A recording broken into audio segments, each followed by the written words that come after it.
Hi friends, हम हैं बिकुदी आज आपके सामने फिर एक नया वीडियो लेकर आए हैं। आशा करते हैं हमारे प्रीवियस वीडियो की तरह ही आपको हमारा ये वीडियो भी पसंद आएगा। तो फ्रेंड्स, आज हम इस वीडियो में जिस विषय में बात करेंगे वो है हमारे भारत के बारे में। हमारा महान भारत, जिसकी सभ्यता 10,000 वर्ष पुरानी है। पर सवाल ये नहीं उठता कि हम कितने पुराने हैं। सवाल ये उठता है कि हमने 10,000 वर्षों तक किया क्या। हमने उन ऊंचाइयों को छुआ क्यों नहीं जिसे हम छू सकते थे। क्यों हमें 300 वर्ष नए संस्कृति वाले अमेरिका के आगे हाथ फैलाना पड़ता और दिनहीन हो जाना पड़ता है।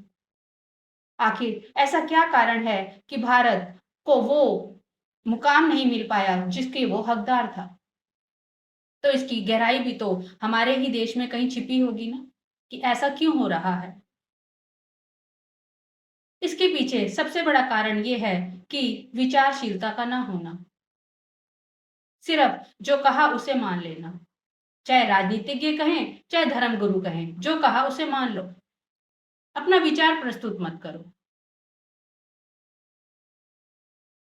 तभी तो आपने देखा होगा कि जब भी आप अपने मन की कोई बात करते हैं, आपके आगे 10 लोग खड़े हो जाएंगे ये कहने के लिए कि आप गलत हो। बड़े बूढ़े गलत थोड़ी ना कुछ कहते हैं। सिर्फ मानना ही जब धर्म बन गया हो तो कैसे कोई सभ्यता या देश आगे बढ़ सकता है। विचार तो किसी भी देश की आत्मा होती है, और हमारे देश में तो विचार रखना नास्तिकता की निशानी है। शिक्षक ने कहा कि ये मानो क्योंकि ये मैंने कहा है। पिता ने अपने बेटे को कहा ये मानो क्योंकि ये मैंने कहा है। क्या उम्र भी कभी कोई मापदंड होता है किसी बात को मनवाने या ज्ञान होने का। पर क्या करें, हमारी जो सनातन जो चली आ रही है सभ्यता, उसमें सिर्फ मानना है। आंखें बंद कर लो और मानते चले जाओ। अपने को मानने के अलावा जो भी सब कह रहे हैं सबको मानते जाओ।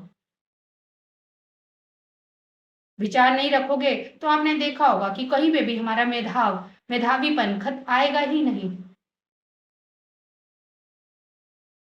हम उस बैल के समान हो जाएंगे जो आंखों पर पट्टी बांधकर कोलू को चलाता रहता है। बंगाल देश में एक तेली था, उसके पास एक विचारक तेल लेने आया। वो अपना तेल का बर्तन भरा रहा था, तभी उसने पीछे देखा कि जो बैल था वो चुपचाप चलता जा रहा था, जबकि उसको कोई पीछे से हाँक नहीं रहा था। विचारक को थोड़ा सा आश्चर्य हुआ। उसने तेली को बोला कि ये भारत की नस्ल का तो नहीं लगता बैल, क्योंकि भारत में तो पियन हो या अफसर हो, उसे तो पीछे से हाँक कर चलाना ही पड़ता है या धक्का देकर ही चलाना पड़ता है। तेली ने कहा नहीं साहब, ध्यान से देखो, मैंने उसकी आंखों में पट्टी बांध रखी है जिससे उसको ये पता ही नहीं चलता कि उसके पीछे कोई है या नहीं है। विचारक ने फिर आवाज उठाई और बोला कि चलो ठीक है कि वो नहीं देखता, लेकिन कभी बाई चांस ऐसा भी हो सकता है कि वो रुक जाए, और अगर कोई पीछे से ना हाके तो वो तो रुका ही रहेगा, उसको तो लगेगा कि मेरे पीछे कोई है ही नहीं। तेली ने कहा साहब, अगर मेरा बैल इतना ही समझदार होता तो वो तेल बेच रहा होता और मैं कोल्हू चला रहा होता। मैंने उसके गले में घंटी बांध रखी है, जब भी वो रुकता है तो मैं दौड़ कर जाता हूँ और उसे पीछे से हाँकने लगता हूँ। और विचारक तो विचारक ठहरा। उसने कहा कि ठीक है तेली, अगर ऐसा हो कि कभी वो खड़ा ही रहे और सिर्फ अपनी गर्दन हिलाए और घंटी बजाए तो तुझे तो यही लगेगा कि वो चल रहा है। तेली ने कहा साहब थोड़ा धीरे से बोलिए, कहीं मेरा बैल सुन ना ले, और आगे से कभी भी मेरे यहाँ तेल लेने मत आना, क्योंकि संगति का असर पड़ सकता है और मेरा बैल आपकी बातों से बिगड़ सकता है। तो देखा, हमारी भी हालत यही हो रखी है। हम भी सिर्फ अपनी पुरानी सभ्यताओं मान्यताओं के आगे सिर्फ चक्कर ही लगाए जा रहे हैं, आंखें बंद करे हुए। 3 साल तक अगर कोई आदमी आंख बंद कर बैठ जाए तो उसकी तो आंखों की रोशनी ही चली जाएगी, और यही हम करके बैठे हुए हैं।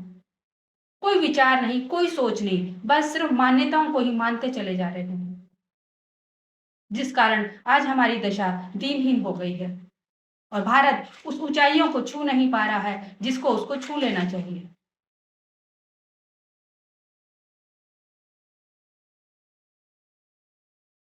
हमें यही सिखाया जा रहा है कि जो कहे वो मान ले। कोई भी अपने से दिमाग पर जोर मत डालिए, अपना कोई नया विचार प्रस्तुत मत कीजिए। जबकि विचार देश में प्राण लेके आता है, देश की सभ्यता को जीवंत करता है। हमने तो हजारों साल से विचारों को खत्म ही कर दिया है। योग्यता उभरेगी कैसे? नया नया मेधावी छात्र आएगा कैसे? जब हमने उसको यही कहा है कि जो हम कह रहे हैं वही मान जाओ। जीवन जीने का सूत्र भूल चुका है भारत, जीवन जीने की आदर्शों को भूल चुका है भारत, तभी वो हजारों सालों तक एक कुंठा में जी रहा है, एक दीनहीनता में जी रहा है, जिसके कारण आज भी हमें नई सभ्यता के 300 साल पुराना अमेरिका है, आप जानते ही हैं, उनके आगे हमें दीनहीनों के हाथ मिलाना पड़ रहा है। राजनेता हो या धर्मगुरु है, उनका तो उद्देश्य उसी से फलित होता है कि हम आँखें बंद करके उनकी बात को मानते चले जाएँ। उनका तो निजी स्वार्थ इसी बात में है कि हम जो कह रहे हैं उसको मानो। ज़रा-सा आपने अपनी आँखें खोली और विचार प्रकट किया, उसका तो उद्देश्य है, उसका तो जीवन का अस्तित्व ही खत्म हो जाएगा।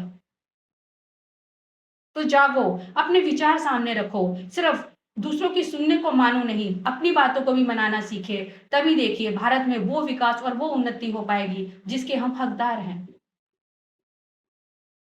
आशा करती हूँ आपको मेरे ये विचार सही लगे और नहीं भी लगे तो प्लीज़ आप मेरे कमेंट करके ज़रूर बताइएगा। ऐसे ही कुछ बातों के साथ बिखुदी फिर आपके सामने आएगी। ऐसे ही कुछ और बातें आपके सामने शेयर करेगी। तब तक आप मेरे चैनल को सब्सक्राइब कीजिए, लाइक कीजिए, शेयर कीजिए। ऐसे ही कुछ बातों के साथ बिखुदी फिर आपके पास।